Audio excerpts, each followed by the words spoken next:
So are you saying that what the president has done is actually more in favor of Fubara than in Wike? I think so at my level. Wike will be angry with the president by now. Because by suspending everybody, he actually weakened Wike's strength of dealing with Fubara and getting him out completely.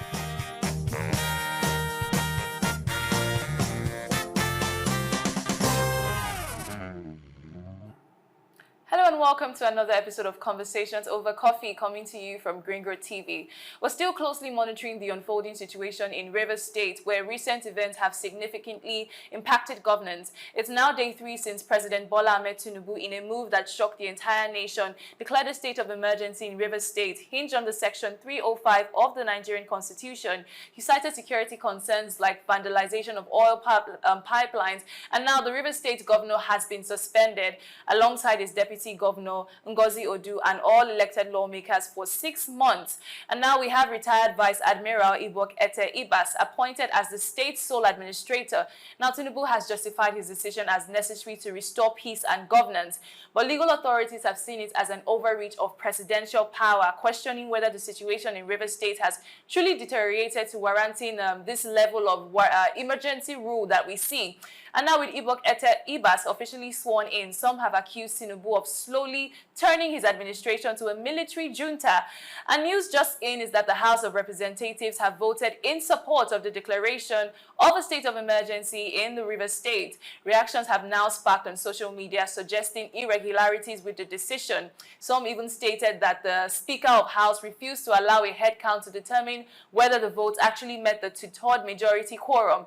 A lot of Nigerians seem quite unhappy with the decision, going ahead to advise Fubara to challenge his suspension at the Federal High Court. So let's see how it went down at the plenary session with the House of Reps.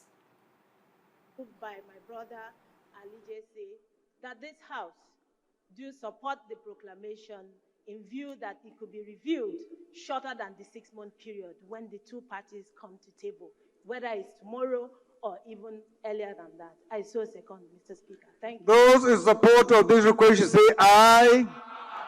Those against should say nay. That is it. Yeah, so that was how they came about the decision. And yesterday, very interestingly, we had the Attorney General of the Federation, Lateef Fagbemi, come forward to explain and give somewhat what seemed like a defense behind the reason for President Tinubu's decision to suspend the elected officials of Rivers State. He's of the position that the president acted timeously and that there are no questions of preferential treatments like some people have come out to argue, because the governor and his members did not actually deserve to be spared, and that's according to him.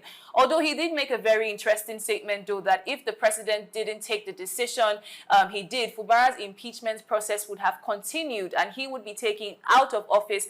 And that statement almost suggests that what Tinubu did is more in favor or in support of Fubara than Wike. But before we analyze that speech, let's take a listen to the video.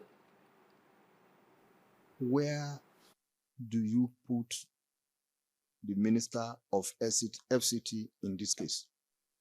Was he the one who asked for the demolition of the House of Assembly? Was he the one who said the governor should not present his budget to the House of Assembly? Was he the one who advised the governor not to go through the House of Assembly for purposes of ratifying the commissioner nominees? I don't know, because if you want to look at a case, you look at the facts that have been presented. The Supreme Court made these critical findings. FCT minister did not feature. Whatever the situation, assuming he featured, he would have featured maybe on the side of the legislator. Yes, the legislators. But what we have here is let everybody go home for the first 6 months. So I don't see his hands here in what we have. There were about 11 of 12 findings against the governor. What sentiment are we bringing to bear, on this matter?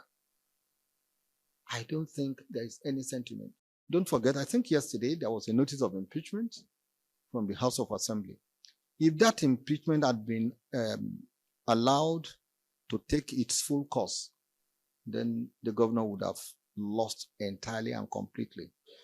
So in a way, if you say it's a compromise, I will agree that instead of allowing the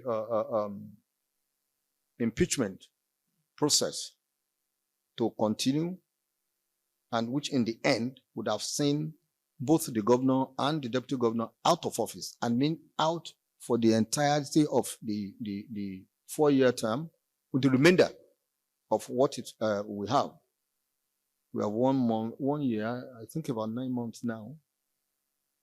That, yes. So leaving is it a balance or so of 2 years and 2 months? Thank you. 2 years, 2 months. So if normalcy returns, some other things may come in. Well, that's a very interesting perspective there from the AGF, and seeming we might say it's a very unpopular opinion, but before we make judgments, of course, we need to analyze the situation. And I have with me Adedoyin Adeleke, a green growth specialist and a system dynamist. It's very good to have you join us on the program. How are you doing today? Thank you so much. All right. Yeah. So let's get straight into the conversation. Before we look into the AGF speech that we just played, first of all, I want you to take your mind back to when the president released his the speech at 7 p.m. I think that was about 3 days ago now. And so when the speech was released and you watched it, and I want to know, because there's been a lot of back and forth on the declaration of a state of emergency in Rivers State. So based on that response by the president on this situation, do you think that it was sufficient, or let me not even say sufficient, do you think it was needed? Because he hinged his response on the Constitution of the 1999 Constitution, that's Section 305, right? And I just want to read out what Section 305 says, because now legal authorities have come forward to say, based on the provisions of the Constitution, the situation in Rivers State does not warrant him declaring a state of emergency. So just to read out a bit of what it says, for a state of emergency to be declared, the Constitution outlines specific conditions, including war or external aggression against Nigeria, imminent danger of invasion or war, a breakdown of public order and safety to such an extent that ordinary legal measures are insufficient, a clear danger to Nigeria's existence, occurrence of any disaster or natural calamity affecting a state, such other public dangers that constitute a threat to the Federation. Now, looking at these provisions of the Constitution, do you think that this falls into that space of what the Constitution defines as a time for us to declare a state of emergency? What is going on in Rivers State now? Some people have just seen it as a political crisis, and of course, politics in Nigeria is always full of back and forth, right? So, but now, Tinubu has come out to say it is a state of emergency. And from the Constitution, it's saying that there has to be a threat to Nigeria as a whole, war and all of this. Does this fall into the line of what would require Tinubu to make such a decision? All right, thank you so much. First of all, the declaration of state of emergency, the context you painted is the Nigeria as a whole. Mm-hmm. Now, the declaration of state of emergency was only for Rivers State, so look at Rivers State alone. That being said, I spent some time... Yeah, but when it says for Rivers State alone, because what the Constitution is saying, that for us to say it's a state of emergency, that means what is happening in that particular place is threatening the whole nation. All right. Now, first of all, let's look at it this way. I spent some time living in Rivers State. Okay. With all due respect to people from that state and people who live there, it's probably one of the most volatile states in Nigeria. If you rank it, I don't have scientific evidence, but I would say for me, probably the most volatile. It's a place where we're on convoy. We're on convoy of an oil and gas company some years ago, and 2 boys just came with bike. We were on very expensive vehicles, and small boys just came and blocked us, and just all of you, I get down, and we all had to get down, and then they went to the bus, and the oil company knows what to do if they want to get their bus back.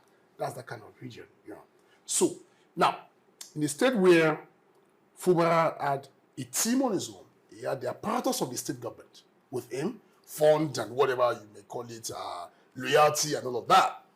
And then you have the Wike side, who are legislators, 27 of them and all of that, who are holding sway, potentially or allegedly with support from Abuja, Yeah. So now, if that the impeachment process had gone through, you could imagine the next things that will be happening. And immediately we're seeing a lot of pipeline being burst and all of that. I think about 2 or 3 of them. And you see someone like Charlie Boy saying, oh, guys, on Twitter, is there? On the guys, is this the fire we're expecting? You know, we've been waiting for. You know, so seems as though there is imminent danger. If this probably happened in my state, I'm from Osun State. If it happened in my state, most likely everybody will just go there by duty. The worst of it, everybody will carry placards, and that's all. You understand? But each region have their own peculiarity. What you try in Ibadan, you don't go and try it in Warri, you will have different results. So for me, I would say that we don't know precisely what information the president has at his disposal for him to uphold that. And having said that, the issue, I think the context is not about whether he could have declared state of emergency or whatever. Do you understand? I think the issue is about the content and the restraints, I mean, the conditions he has put within that declaration. We'll get into that. Take, for instance, okay. Yeah, all right. So, of course, that's where I was heading to now. So, and that is the second part of his speech, where he now brought in the suspension. So, then to respond to that, since we're moving to that, it's just to say that, well, for me, it's in and out. I don't, with that state of affairs, I have worries of what could have happened in Rivers State, and particularly being Rivers State. Rivers as a whole, apart from being volatile or whatever, the economy of Nigeria is tied to Rivers State. So, and none of these two sides are bending down. No, for me, I think the president could have done other options, to be very sincere. I mean, he could call Wike, for instance, stop this stuff.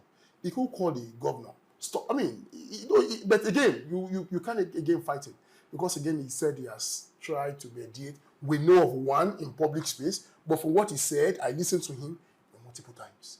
But again, Pandef came to him. You know, it's a lot of lefts and, you know, and that's politics for you anyway. Somebody said, if we describe Nigeria to you and you understand it, then we didn't describe Nigeria. Same way if you describe politics. If you describe politics to anybody, Nigerian politics to anybody, and you understand it, maybe you didn't describe politics.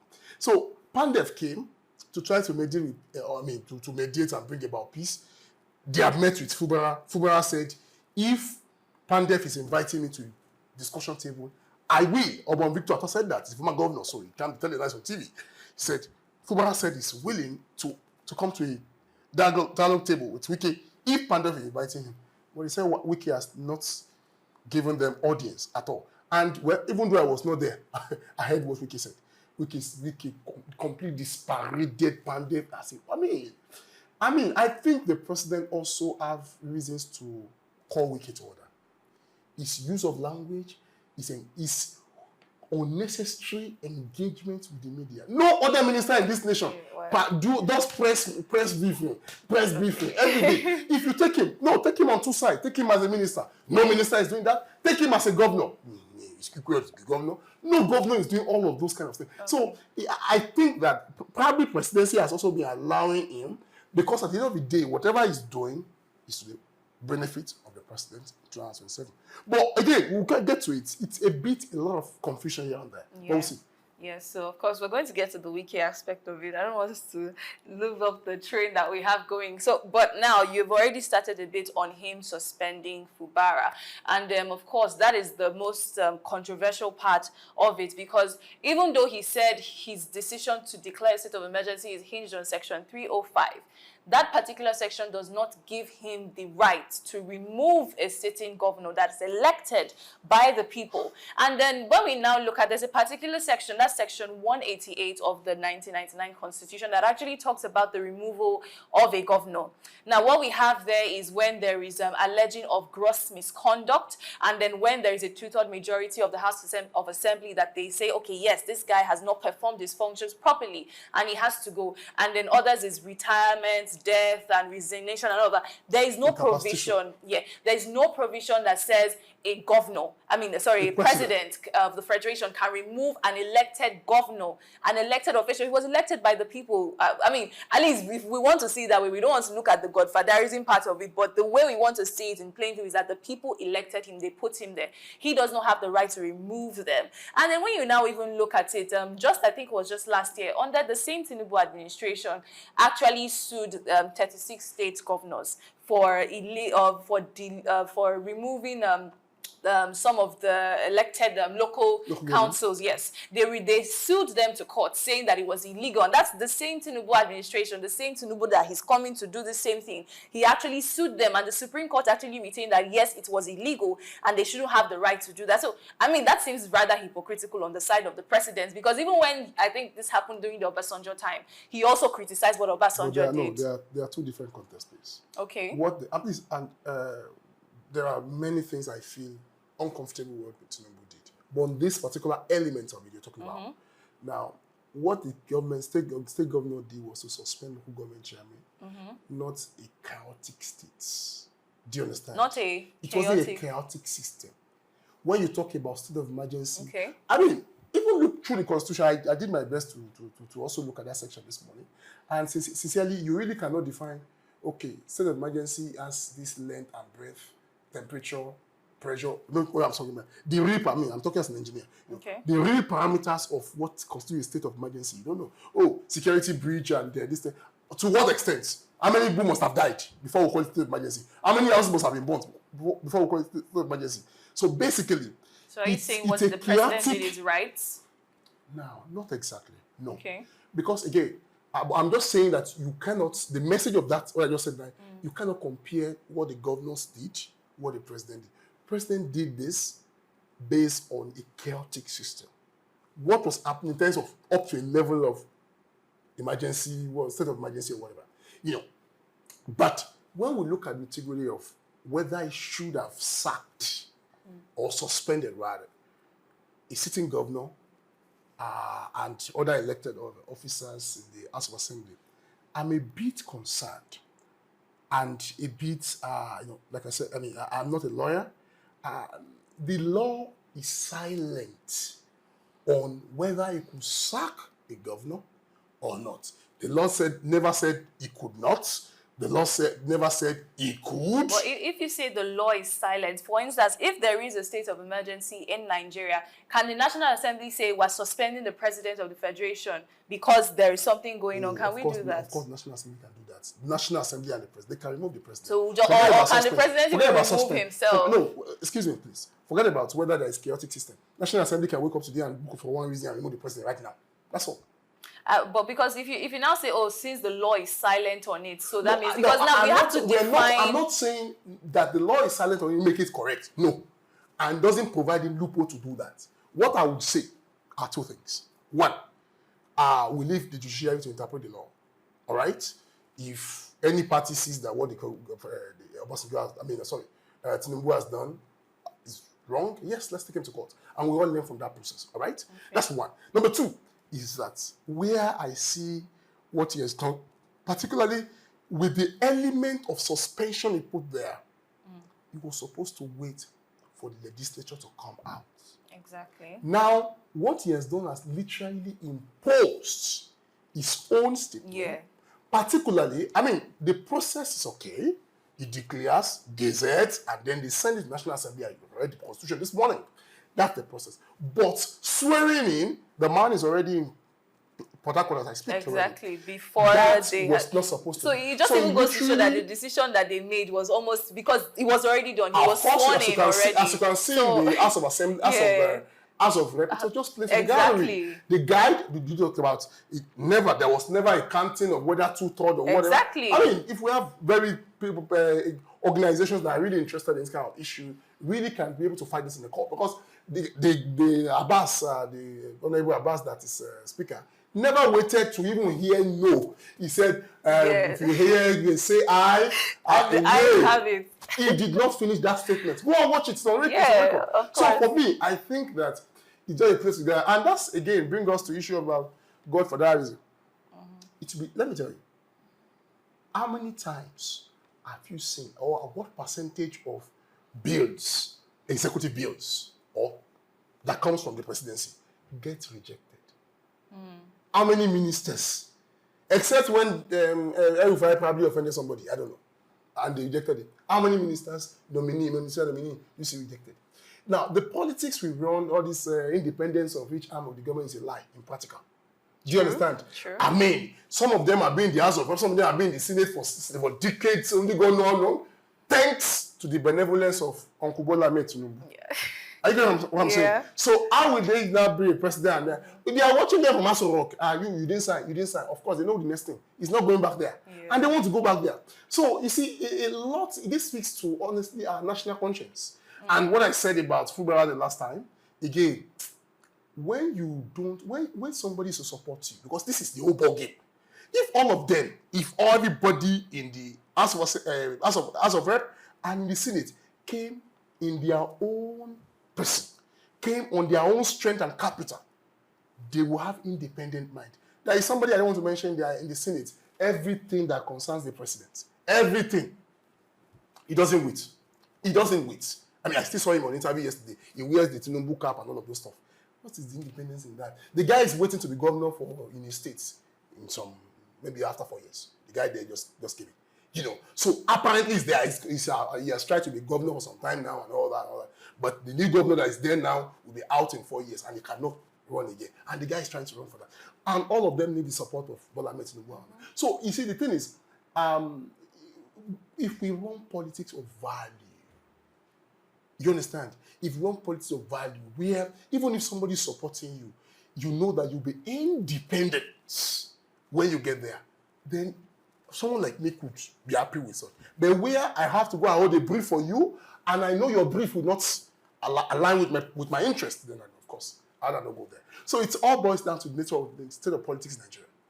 Definitely. So now let's analyze the And AGF. sorry, I forgot to tell you. Okay. So I kind of have a political background, somehow. Not me particularly, but where I was born and where I was raised. Now, you see many of the people you call honorable, the man that is honorable is at home. Of course, you don't definitely. know him. All right? There is 70-30, 60-40, how the shares. Yeah. So that's why many of them, you wonder how many local government chairmen, when they finish, sorry, I bring that local government chairman, when they finish their tenure after 3 years or 4 years that they always have, you know, they become poor. You know why?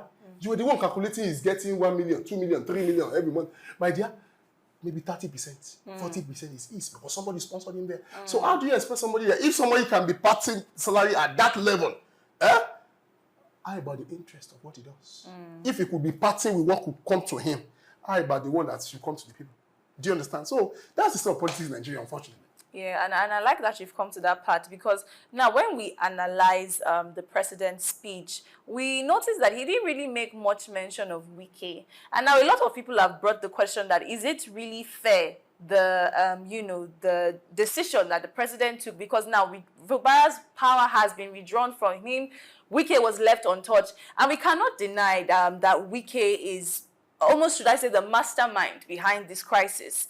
Because, I mean, like you even said, he has engaged the media a lot. He has been all over the place on this particular issue. So it is very obvious that he is there. So now and so you would see that the president didn't give any sort of consequence or punishment to him. He hardly even made mention of his name in the whole speech. And even in the AGF speech yesterday that we saw, he also tried to exonerate him. He said, oh, Wike is not the cause of why Fubara demolished the National Assembly, and he's not the one that said Fubara shouldn't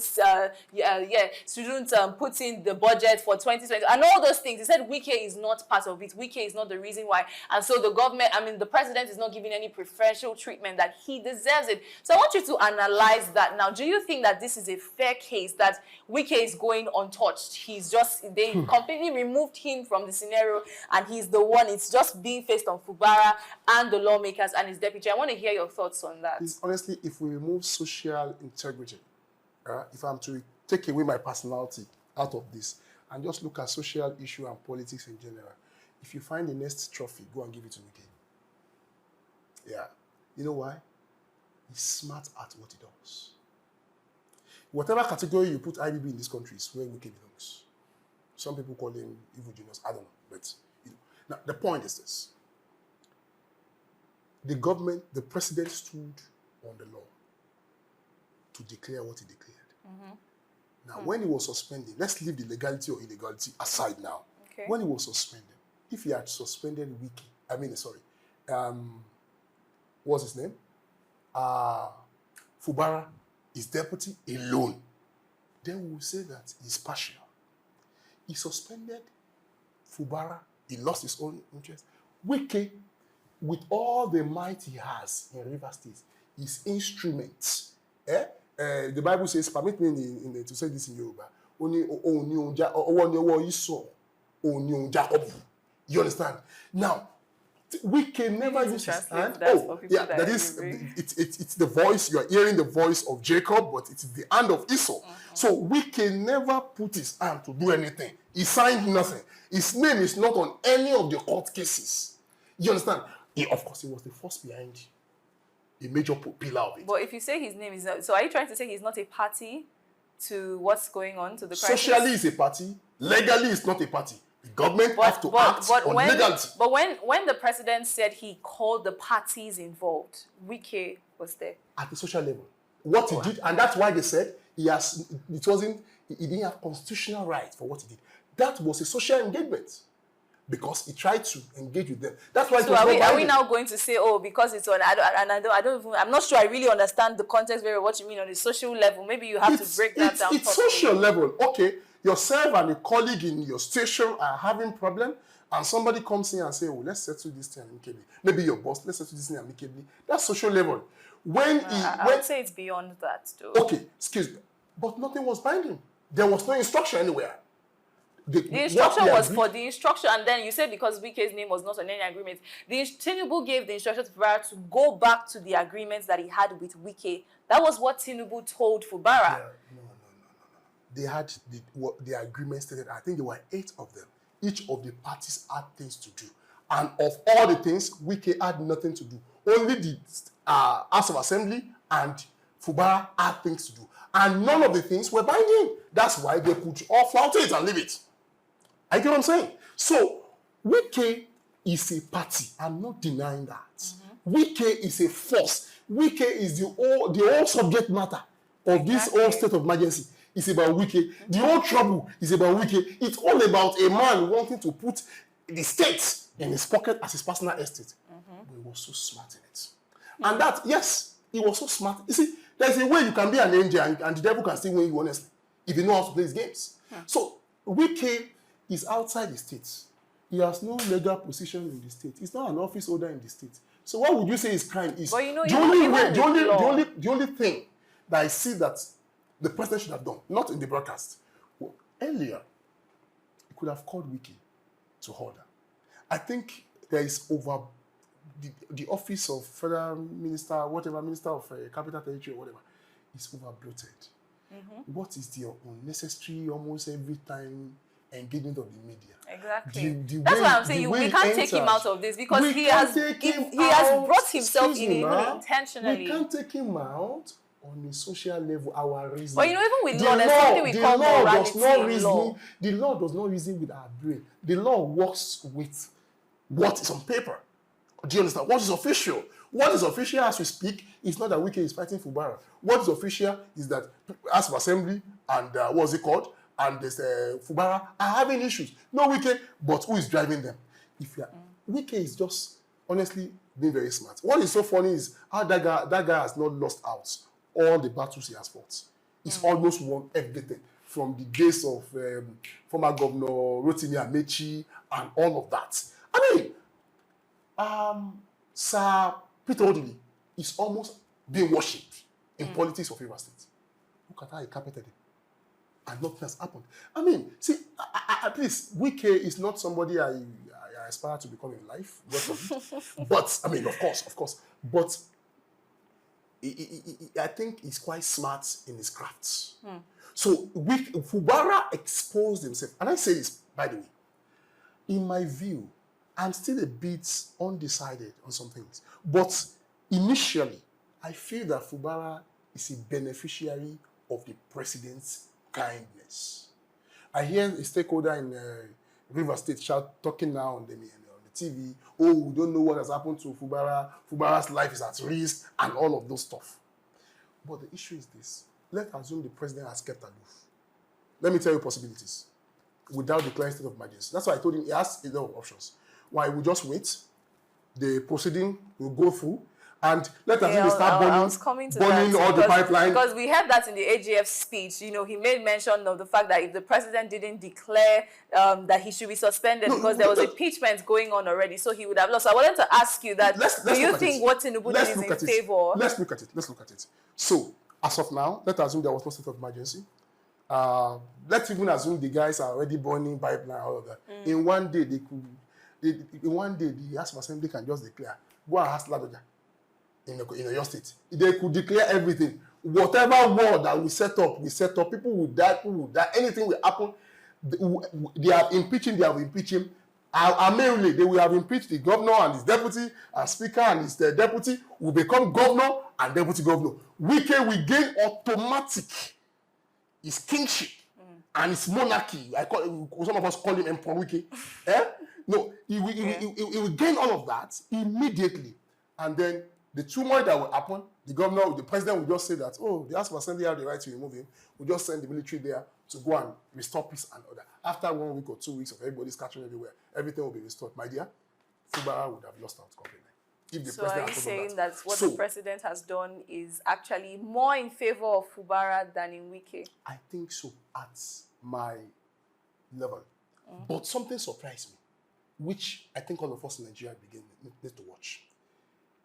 I just saw in the news that the Ameule house, fashion of the house, because I don't know which one is the right one now, but according to Supreme Court, Ameule, the Speaker, House Assembly in River State, backed the state of emergency, sacking them. I'm afraid there is something we still don't know.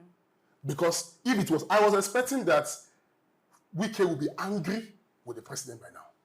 Because by suspending everybody, he actually weakened Wike's strength of dealing with Fubara and getting him out completely. Now, Fubara is not out of governance completely. It's only for 6 months. Whatever happened within 6 months, the president can call them and say, okay, you do this, support, cancel this, stop the impeachment process and all of that, and then I'll be it. Do you understand? And then they are in order. Do you understand? But if that has gone through, Wike would have gone again, become his Emperor Wike again, you know. So, I felt ordinarily Wike should be angry. And even if I can't see Wike, I can see whatever the House of Assembly is doing is what Wike is doing. So I can see House of Assembly supporting and being excited about the state of emergency that also suspended them. I think there is more than the eye can see. And what to see over these few days. That's quite interesting. Of course, I'm sure a lot, because like you said, I mean, with politics, you can never really know the end of it. And of course, especially in Nigerian political play. So I wouldn't be surprised really if we see another, you know, interesting position come out here, a plot twist. That would be quite interesting. So but now let's go to the fact that we had the Vice Admiral sworn in already.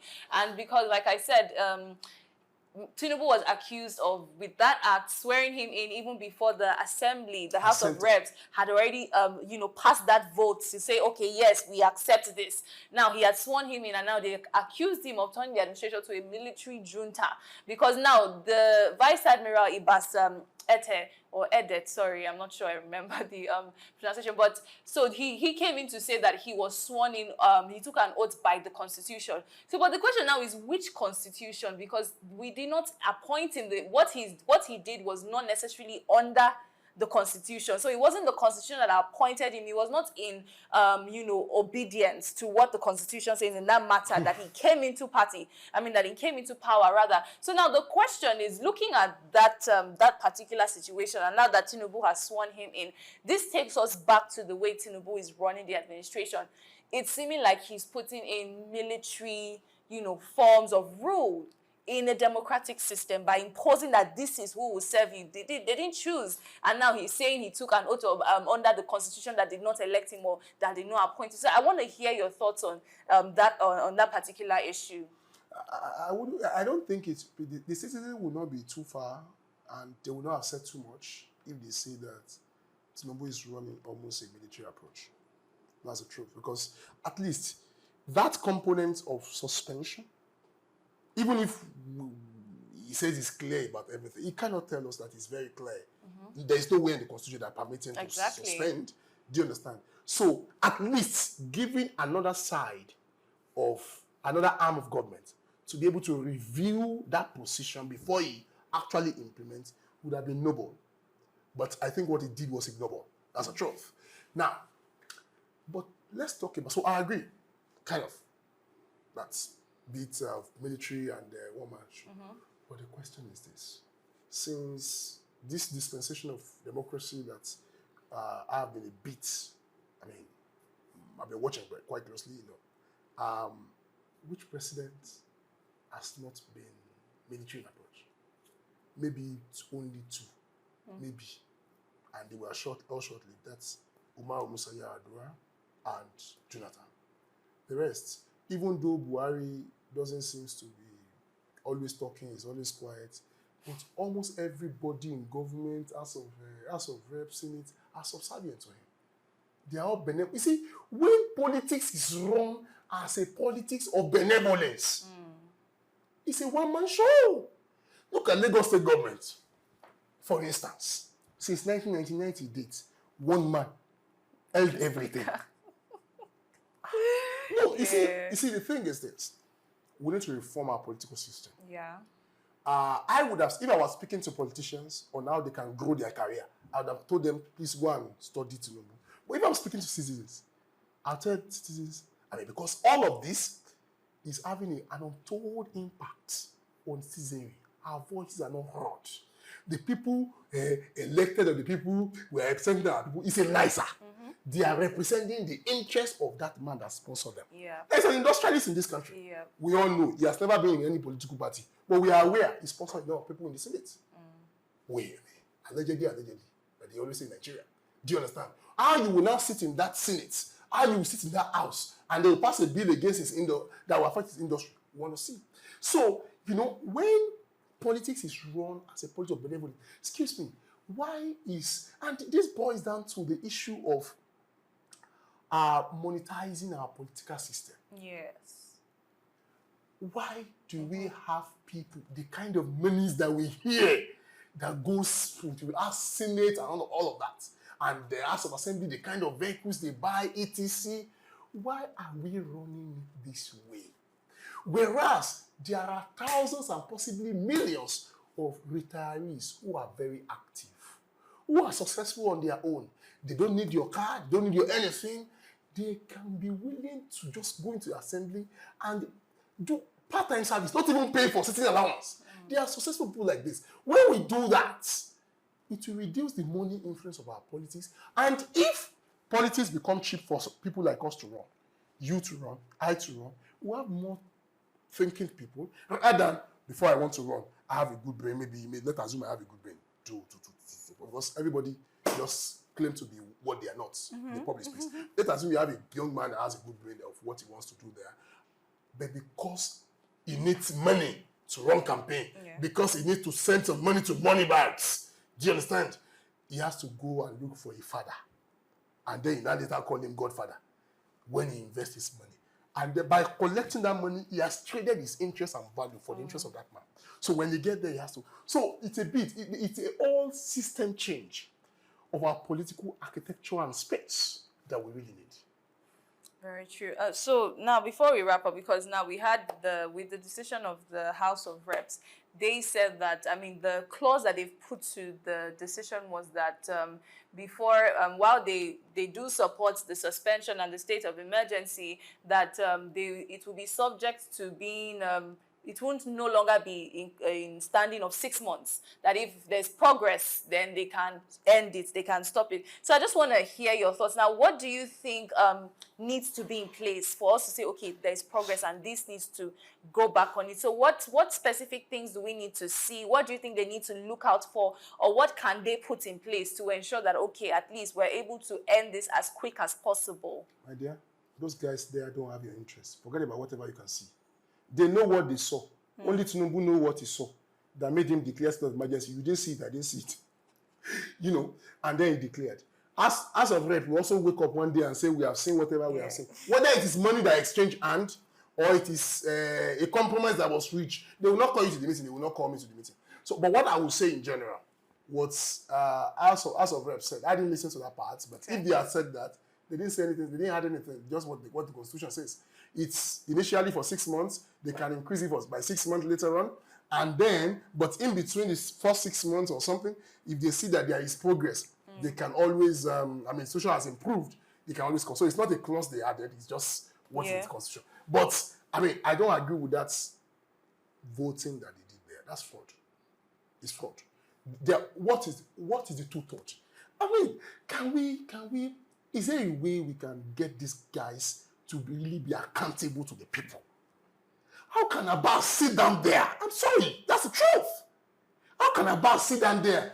The I say, have it. If you support, you say I. If you don't support, you say nay. The eyes. He did not even finish the nay. You can watch the clip again. Yeah. Shouldn't that be a major national issue? That is subverted? Let's assume now, theoretically, like I tell you, that the people sent the people on the House of Rep, that they were voted in. So it subverted the voice of the people. Do you understand? It subverted the voice because there was no ground for anybody to say nay. And watch out. Most likely that's what they said. That's the next thing you see in the Senate. Most likely. I know that a Senator Senator Dixon from Bayelsa was talking on TV yesterday. Oh, he's been campaigning, he's been lobbying with his colleagues to vote against it. But let's see how far this thing can reach. Some of these things we don't know. You see, the thing is, and what you see in the news, it's not the news, it's the impact of the news. The real news, we don't hear it. Yes, what you see, call Wike and Fubara to sit down like you and I, face camera, and tell us exactly what the problem is. You don't know, I don't know it. And we will never know it. There are things they can never say out. You only see them fighting. When did this fight start? On what? Yeah. You will think it's money, it's a party structure, it's what they tell you. Those are consequences. The main thing, we don't know. Yeah, because we even had some of the Port Harcourt residents, they were doing a protest, and they said that the main issue with the main issue going on there is not Siminalayi Fubara, that they are looking to grab control of the economic soul of Rivers State. So the people of Port Harcourt are saying, oh, it's because, like you said, of course, Rivers State does play a very big role in our economy. So they're saying that the reason why all of this is happening is because of this, I don't want to say greed, but the main issue is because of the economic, benefits that they have in Rivers State. So do you think that might be a bit of why there's so much power play and why the president was so quick to put somebody there? That could be a reason, One is that the government actually, if the case had gone very high, I cannot assess how high, how low, because the government is the one that has the security report. The president is the one that has the security report. So let's assume the thing has really gone volatile. The government cannot afford to have Rivers State shut down. It will crumble the economy. That's the truth. It's like crumbling and the Lagos State. Then close Nigeria. Do you understand? Lagos State has about 10% of the GDP. You understand? So, in everything, for the presidency, there's money. Now, about gaining control of financial, well, I would say that in everything, particularly in Nigerian politics, money is always involved. But honestly, it can be so interesting that money was not the issue. It's possible. Politics, you see, a very reputable religious leader in Nigeria, Pastor Yadebo, he said, don't trust politicians. He said they will never tell you the truth. Now, if somebody at that level that almost everybody in Nigeria that became president in 1998 had gone to him, they have a connection with him. If he can tell you, they will never. Who has a son that became, spiritual son that became vice president, and they will never tell you the truth. Please don't bother yourself. It's the only thing. And with this, I allude to what Showore stands for. You understand? Maybe his approach might be too coercive. You understand? But the people need to take governance back. And how do you suggest that they do that? Voting system. But we've been voting, and we know that, like you said, it's quite obvious. It's not the people we want that are in the same place where some people are taking a pack of Indomie to determine who they vote for. We must appreciate and really commend Nigerians for what happened in the previous election, the last election. Yeah. Look at what Peter Obi pulled off without trying to be sided to anybody. when you look at Nigerian of all the people that eventually became candidates of each of the major parties, we know who is more responsible. Or you can't doubt it. I mean, I was not even in the country to vote anyway. But I mean, we saw the campaign discourse. And look at what Peter Obi pulled within a short time. So we might not have gotten there. Honestly, we're making progress. And I think that if there were no magomago, if there were no fraud in that election, plus some weaker effects, You're making very strong accusations now. I said if there were no weaker effects, okay, I think that maybe Peter Obi would have become president by now. Weaker effects, I give you, there are various instances. You understand? The G5 approach and all of those stuff. Without G5 approach, most likely, Peter Obi would have won. But you know, the funny thing is that, because, I mean, of course, there's a lot of controversy with the elections of 2023. But aside that, what someone said was that, because it was mainly the youths that came out and said, oh, Peter Obi must be our president. And what he said was that most of them were just making noise on Twitter. Because let's be honest, we might think that, I mean, I won't make any short statement to say, oh, Tinubu rigged the election or whatever. I'm not going to make that statement. But what they said was that there are actually a lot of people still that still supported President Tinubu, that is now the president. So we cannot just say, oh, that if Mago did not happen, then Peter Obi will be the president. There were a lot of people that genuinely, I mean, they didn't even have to be paid. They genuinely believed that Tinubu was the one, or is the one for Nigeria and all that. I just put that in there just to. But before you close on that, one, the state of the law today, because we must be law abiding. The state of the law today is that Tinubu won the election. Okay? But what happened to INEC? That all the promises they made, they failed. That's the guy that is the chairman, went to Chatham House in the UK, shouting so many promises and all of that, and almost nothing was fulfilled. Where is the live transmission? Where are the discrepancies there? We all know the issues around the judiciary in this country. We must abide. I mean, you put a wrong leader there and you make a statement, you still have to be law abiding. So whatever we have in the judiciary as a result, yes, I'm abiding by it. That's all right. But that doesn't mean that I agree, actually.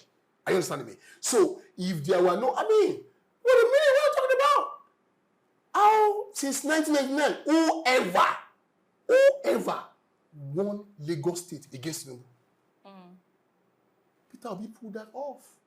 And even if he claims he didn't spend money, he definitely must have spent money. He wasn't running on water.